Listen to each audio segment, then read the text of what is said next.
Hi hello నమస్తే welcome to ఇదే నిజం టీవీ. ఇదే నిజం టీవీకి స్వాగతం. మిత్రులారా, భారత కమ్యూనిస్ట్ పార్టీ మావోయిస్టు తెలంగాణ రాష్ట్ర కమిటీ నుంచి ఒక లేఖ అయితే రావడం జరిగింది. పత్రిక ప్రకటన అని చెప్పి తేదీ 26/6/2025. ఇది దేని గురించి ఉందో జీవో నెంబర్ 49 రద్దుపరచట గురించి వీళ్ళు ఒక లేఖ రిలీజ్ చేసారు. అది ఒకసారి ఏంటో చూసే ప్రయత్నం చేద్దాం. జంతు పులుల కోసమా మానవ పులుల కోసమా అంటూ ఒక మనకు క్వశ్చన్ మార్క్ ఇస్తూ వీళ్ళు ఒక లేఖాస్త్రాన్ని రిలీజ్ చేయడం జరిగింది. దీన్ని ఒకసారి చదివి వినిపించే ప్రయత్నం చేస్తా. దీన్ని దయచేసి ఎవరు నెగిటివ్గా తీసుకునే ప్రయత్నం చేయొద్దు. కేవలం ఇది న్యూస్ పర్పస్ చదివి వినిపించే ప్రయత్నమే చేయడం జరుగుతుంది.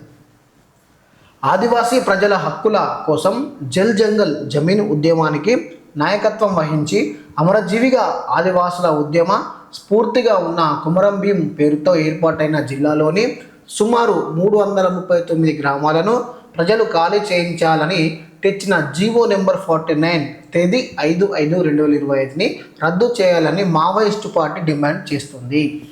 ఈ జీవో ఉద్దేశం పులుల కోసం కాదు అనేది వాస్తవం. ఇది మానవ పులులైన మోడీ, అమిత్ షా, మానవ సపుత్రులైన అదానీ, అంబానీ మరియు కార్పొరేట్ సంస్థల కోసమే అనేది అందరూ గమనించాలి అంటూ ఒక వార్త. వేల సంవత్సరాలుగా అడవిలోని అన్ని రకాల జంతువులను కాపాడుతూ సహజీవనం చేస్తున్న మూలవాసులను అడవికి దూరం చేసే వారి జీవనాన్ని, సంస్కృతి, సాంప్రదాయాలను మరియు ముఖ్యంగా అటవీ సంపదను కొల్లగొట్టడానికి రాష్ట్ర కేంద్ర ప్రభుత్వాలు పెద్ద ఎత్తున ప్రయత్నాలు చేస్తున్నారు. తెలంగాణలో ప్రస్తుతం ఉన్న 3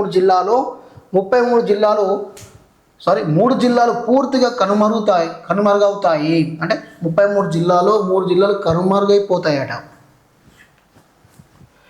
కొమరం భీం జిల్లా, ములుగు జిల్లా, భద్రాద్రి జిల్లాలో తెలంగాణ చిత్రపటంలో ఇక కనబడవు. తెలంగాణ ప్రస్తుతం ఉన్న 119 కాన్స్టిట్యున్సీలో సుమారు 10 కాన్స్టిట్యున్సీలు రానున్న రోజుల్లో వాటి ఊసే ఉండకుండా పోతుందని చెప్పి ఇందులో లేఖలో పేర్కొన్నారు. భారతదేశంలోని మైదాన ప్రాంతాలు, చెరువులు, నదులు, కొండలు, గుట్టలు మొదలగు వాటి సర్వనాశనం చేసిన దోపిడీదారులు ఇక భారత రాజ్యాంగంలోని సవరణ 5, 6 షెడ్యూల్ ప్రాంతాలను, సంపదను దొంగిలించడానికి పెద్ద ఎత్తున కుట్రలు చేస్తున్నారు. ఇందుకోసం జంతు సంరక్షణ, పర్యావరణం పేరుతో దేశ మూలవాసులైన ఆదివాసులను అడవి నుంచి వెళ్ళగొట్టడానికి పెద్ద ఎత్తున పోలీస్ బలగాలతో చిత్రహింసలకు గురిచేస్తూ చంపుతున్నారు. టైగర్ ఫారెస్ట్ కారిడార్ పేరుతో ఆసిఫాబాద్, సిర్పూర్ కాన్స్టిట్యున్సీలోని సిర్పూర్ యు, వాంకిడి, జైసూర్, కరేమేరి, ఆసిఫాబాద్, రెబ్బెన, కాగజ్ నగర్, నార్మూర్, సిర్పూర్ టి, చింతల, మానపల్లి, గాజుగూడ, బెజ్జూర్, లింగాపూర్, పెంచికలపేట మొదలగు మండలాల ప్రజలను ఖాళీ చేయాలని ఒత్తిడి చేస్తున్న అన్ని రకాల ప్రయత్నాలు విరమించుకోవాలని డిమాండ్ చేస్తున్నాం. ఇప్పటికే ఆలోచిత విషయాలను పట్ల ఐక్యరాజ్య సమితి నిపుణులు మరియు మానవ హక్కుల విభాగం భారత ప్రభుత్వానికి ప్రయత్నాలు మానుకోవాలని విజ్ఞప్తి చేసింది. అడవిలోని సంపదకు మొత్తం భూభాగానికి హక్కుదారులు మూలవాసులైన ఆదివాసులే అని భారత రాజ్యాంగం చెప్తున్నది. ఐక్యరాజ్య సమితి కూడా అదే విషయాన్ని గుర్తు చేస్తున్నది. అంటే వార్త అయితే వీళ్ళు ఒక లేఖ రిలీజ్ చేయడం ఇంకా కొంచెం ముందు మిత్రులారా. దాంతోపాటు వీళ్ళు కొన్ని పాయింట్స్ కలిపి చెప్తున్నారు. ఇప్పటికీ కిల్వార్ టైగర్ జోస్ పేరుతో ఆదివాసులను అడవికి దూరం చేసే పాలకుల ఆదివాసులను కనీసం పట్టించుకోవడం లేదు. వీరి బ్రతుకులు రోడ్ల పాలు చేసినారు అంటూ ఒకటి ఇచ్చారు. కొన్ని 3 పాయింట్లను సంధించడం జరిగింది. అధికారిక లెక్కల ప్రకారం సుమారు 12 లక్షల ఎకరాలతో పోడు వ్యవసాయం చేస్తున్న ఆదివాసులకు భూమి హక్కు పత్రాలను కల్పిస్తామన్న హామీలు ఇప్పటికీ మొదలు కాలేదు అంటూ ఒకటి. ప్రభుత్వం వెంటనే ఫీల్డ్ సర్వే చేసి పోడు వ్యవసాయం చేసుకుంటున్న ఆదివాసులకు పట్టా సర్టిఫికేట్స్ ఇచ్చి భూమతతో కూడా నమోదు చేయాలని చెప్పి ఒకటి పాయింట్ ఇచ్చారు. ఇంకో 3వ పాయింట్, వీరికి కూడా రైతు భరోసా ఇవ్వాలి. ఆదివాసీ సంఘాలతో చర్చించి వారు అడుగుతున్న న్యాయ సమ్మతమైన, రాజ్యాంగబద్ధమైన, చట్టబద్ధమైన డిమాండ్లను తప్పక వెంటనే పరిష్కరించాలి అంటూ ఈ 3 పాయింట్లు అయితే మెన్షన్ చేశారు. ములుగు జిల్లాలోని ఆదివాసీ ప్రాంతాల్లో ఫారెస్ట్ అధికారులు, పోలీసులు ఆదివాసులను తీవ్ర ఇబ్బందులకు గురి చేస్తున్నారు. తరతరాలుగా పోడు వ్యవసాయం చేసుకుంటున్న ప్రజలను అరెస్టులతో, కేసులు, బెదిరింపులతో గూడాలను ఖాళీ చేయించడానికి ఇష్టారాజ్యంలో తీవ్ర ప్రయత్నం చేస్తున్నది.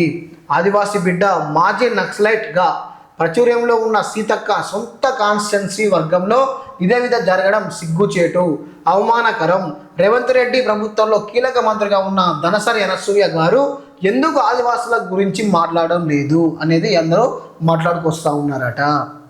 భారత రాజ్యాంగంలోని 5వ షెడ్యూల్ గురించి 1996లో కాంగ్రెస్ పార్టీ తెచ్చినటువంటి పెసా చట్టం గురించి 2006లో కాంగ్రెస్ పార్టీ తెచ్చిన FRA కానీ 1/70 చట్టం గురించి సీతక్క మర్చిపోయిందా? రాహుల్ గాంధీ ఆదివాసుల గురించి, భారత రాజ్యాంగం గురించి పదే పదే మాట్లాడుతున్నది రాష్ట్ర కాంగ్రెస్ నాయకులకు అర్థం కావడం లేదా? తెలంగాణ రాష్ట్రంలోని ఆదివాసీ ప్రజల హక్కుల పరిరక్షణకు పూర్తి బాధ్యత సీతక్కే వహించాలని మావోయిస్టు పార్టీ డిమాండ్ చేస్తున్నదంటూ ఇక్కడ హెడ్లైన్ పెట్టి ఇవ్వడం జరిగింది. ఇక ప్రజలారా, ప్రజాస్వామికవాదులారా, బుద్ధిజీవులారా, కొన్ని వేల సంవత్సరాలుగా ఈ దేశ సంపదను కాపాడుతున్న, ఈ దేశ మూలవాసులైన ఆదివాసులను కాపాడుకోవడం ప్రజలందరి బాధ్యత. వాళ్ళు అడుగుతున్నది భారత రాజ్యాంగంలోని 5వ షెడ్యూల్ ప్రకారం గ్రామ సభల నిర్ణయంతో అభివృద్ధిని కోరుతున్నారు. దీనికోసం మనమందరం వాసులం, హక్కుల మనుల కోసం వాళ్ళ అండగా ఉందాం అంటూ ఇక్కడ విప్లవ వందనాలతో అని చెప్పి అధికార ప్రతినిధి జగన్ పేరుతో ఈ లేఖ అయితే రావడం జరిగింది. ఇక దీనికి సంబంధించి కొన్ని ఇలా పాయింట్స్ అయితే మెన్షన్ చేసిండ్రు. ఇక్కడ పోడు భూములకు సంబంధించి ఫీల్డ్ సర్వే గురించి, అదేవిధంగా దీనికి ఇంకొకటి చట్టబద్ధమైనగా అంటే ఏ విధంగా అంటే మెన్షన్ చేయడం జరిగింది అంటే, ఇందులో ప్రధానంగా వీళ్ళు కల్పించిన దాంట్లో అన్యాయంగా ఆదివాసీ గిరిజనులను చంపుతున్నారనే చెప్పడం జరుగుతుంది. ఇంకోటి ఏంటి అంటే ఇక్కడ 12 లక్షల ఎకరాలకు పోడు భూమికి పట్టాలు ఇవ్వాలని చెప్పి ఒకటి, అదేవిధంగా భూములు సర్వేలు చేసి భూమాతతో కలిపేసి వాళ్ళకు ఏంటిది అంటే ఇప్పుడు ఇచ్చే రైతు బంధు ఏదైతే ఉందో, ఇప్పుడు రైతు భరోసా ఉంది కదా, రైతు భరోసా కూడా ఇవ్వాలి అని చెప్పి అయితే ఇందులో కొన్ని మెన్షన్ చేయడం జరిగింది. ఈ హక్కులకు సంబంధించి అయితే కొన్ని ఘాటు వాక్యాలు కూడా ఇలా మెన్షన్ చేయడం జరిగింది.